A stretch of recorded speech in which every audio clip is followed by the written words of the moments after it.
mais jibi may ñu benn mot rek. bilaay ah. lu waral teewaay une minute rek lu waral teewaay. waaw li waral teewaay bi c'est très simple mooy que ni tout d'abord ñun ay sympathisants wu Ousmane Sonko lañu yàlla dogal premier ministre nekk koo xamante ni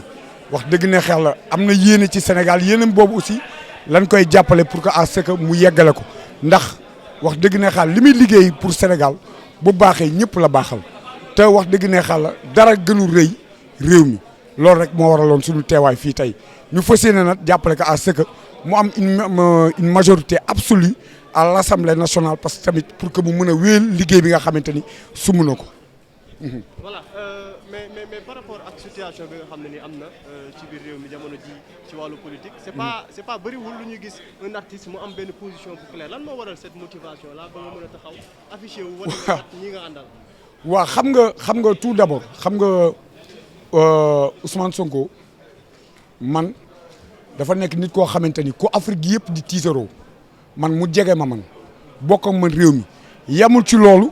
ñu bokk li nga xamante ni moom mooy mën naa wax ay mbokk ndax ku ñu Alaaji Rawaan Ngom wax dëgg ne yàlla radiyallahu taala anhu ni Ndar kon yaakaar naa wax dëgg ne yàlla tey jii